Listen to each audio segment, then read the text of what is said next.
વર્તમાન સમયમાં મહિલાઓ પણ દરેક ક્ષેત્રમાં આગળ આવી પોતાનું આગવું યોગદાન આપી રહી છે।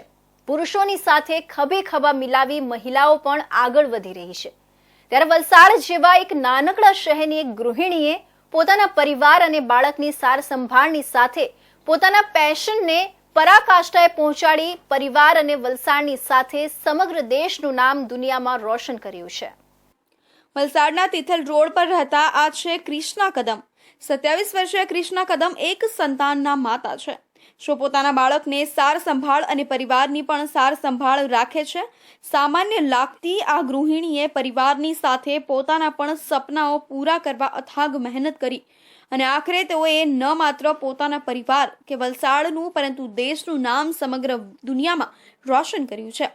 માત્ર પુરુષોના આધિપત્ય માનવામાં આવતી પાવર લિફ્ટિંગ ક્ષેત્રે ક્રિષ્ના કદમે આ ઝળહળતી સિદ્ધિ મેળવી છે। ક્રિષ્ના કદમે રશિયાના મોસ્કોમાં યોજાયેલી વર્લ્ડ પાવર લિફ્ટિંગ ચેમ્પિયનશિપમાં ભારતનું પ્રતિનિધિત્વ કર્યું હતું। આ ચેમ્પિયનશિપમાં 46 દેશના સ્પર્ધકોએ ભાગ લીધો હતો। જોકે ક્રિષ્નાએ દુનિયાના અન્ય સ્પર્ધકોને પછાડી આ ચેમ્પિયનશિપમાં 1-2 નહીં પરંતુ 5 મેડલો મેળવ્યા હતા।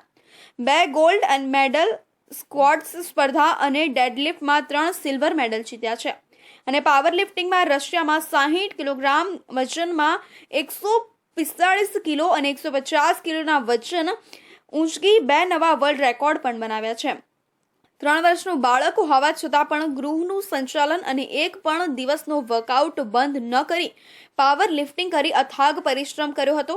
પરિણામે રશિયામાં જઈ જીત મેળવી ભારતની ગૃહિણીનો દમ દુનિયાને દર્શાવ્યો છે। પોતાની આ સિદ્ધિ માટે તેઓ ગર્વ અનુભવે છે। સાથે જ પોતાની સફળતા પાછળ તેમના પતિ અને પરિવારના સહયોગને કારણે જ તેઓ આ સિદ્ધિ મેળવી શક્યા હોવાનું લાગણી વ્યક્ત કરી રહ્યા છે। આ વખતની વર્લ્ડ ચેમ્પિયનશિપ રશિયામાં મોસ્કો ખાતે યોજાઈ હતી। WPRF ઓપન વર્લ્ડ ચેમ્પિયનશિપ થઈ હતી।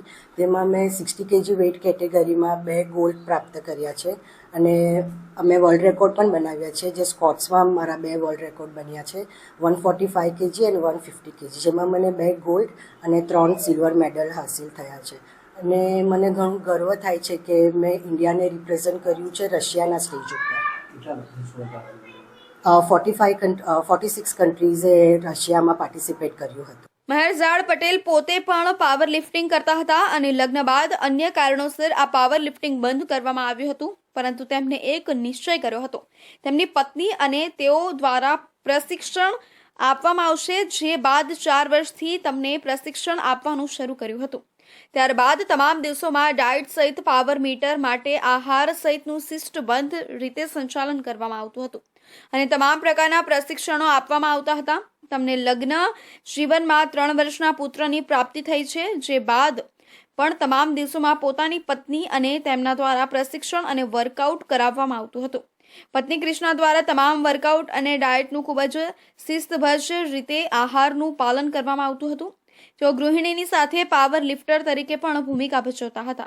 हमारी दूसरी वर्ल्ड चैंपियनशिप है। लास्ट ईयर से काफ़ी बेटर परफॉर्मेंस इस साल भी हुआ, लेकिन उसका श्रेय लास्ट ईयर के प्रेप को भी जाता है कि जो हुआ है वो आज लाइक बूंद बूंद से ही दरिया बना है। सो वो कंटिन्यूसली, जैसे कि हम लोग आज भी हम लोग अभी भी ये खेल के आए, तो उसकी प्रेप तो शुरू ही हो चुकी है नेक्स्ट ईयर के लिए। फ्यूचर प्लान क्या है? Future plan is this simple that जैसे तो आप पूछ सकते हैं कि सपने क्या है, तो सपना तो जी रहे। She is a world champion, she is my wife, I am very proud of her. વર્તમાન સમયમાં લગ્ન જીવન બાદ મહિલાઓ ગૃહસ્થ જીવનમાં વ્યસ્ત થઈ જાય છે અને પોતાના શોખ અને પોતાની પ્રતિભાને પણ દબાવી અને પરિવારનો ભરણપોષણ અને સાર સંભાળ રાખે છે। જોકે કેટલીક મહિલાઓ પોતાના પરિવાર અને ગૃહસ્થીની ફરજ નિભાવવાની સાથે પોતાના સપનાઓ અને શોખ પૂરો કરવા અથવા મહેનત કરે છે અને પરિણામે સર્વોચ્ચ સિદ્ધિ હાંસલ કરે છે। ત્યારે વલસાડના આ world power lifting champion Krishna કદમ પાસેથી અન્ય ગૃહિણીઓ પણ પ્રેરણા લઈ પોતાના પરિવાર અને બાળકોની સાર સંભાળ સાથે પોતાના માટે પણ સમય ફાળવી અને પરિશ્રમ કરવામાં આવે તો સપનાઓને પાંખ અપાવી અને ઝળહળતી સિદ્ધિ પણ મેળવી શકે છે।